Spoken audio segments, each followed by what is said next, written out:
Hello mga ka-idol, for today's video pupunta kami sa Romblon. 2 AM ay gising na kami dahil maaga ang dating ng barko sa San Agustin. So heto na nga, andito na tayo sa San Agustin Port Terminal, sakto andito na din yung barko papuntang Romblon. Heto at nakabili na kami ng tiket papuntang Romblon.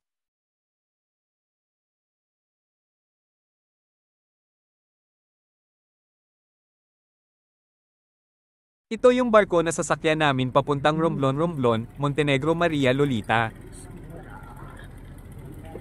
Yung akala mong kaunti lang yung pasahero, pag akyat mo ganito na pala karami, para na kaming sardines dito.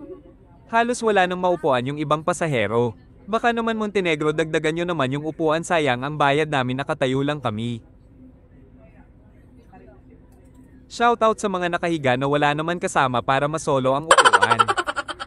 Kawawa naman kaming nakatayo halos 1 oras, dapat free na lang ang pamasahe pag ganito. Andito tayo sa loob mga ka-idol, talagang puno na wala na talagang mauupuan.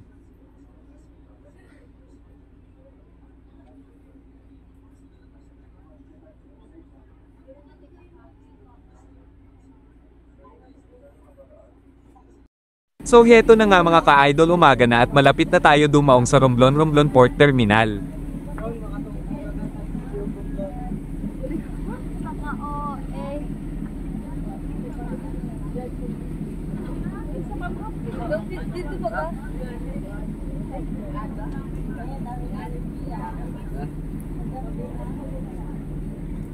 Dito?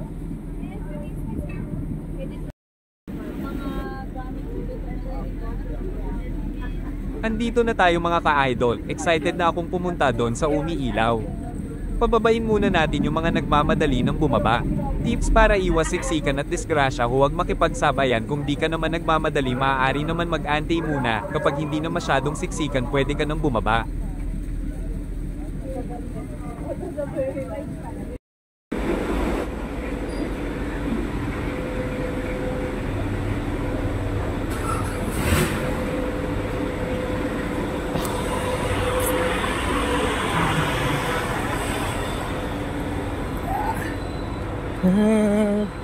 Here I am in Romblon.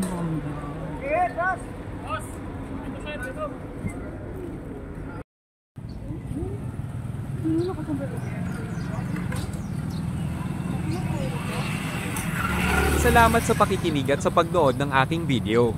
Paki-follow and share naman ang videong ito, palike naman ang video, mahalagang bagay na din ang pag-like ng video. Subscribe nyo na din ang aking YouTube channel, nasa comment section ang link. Thank you for watching.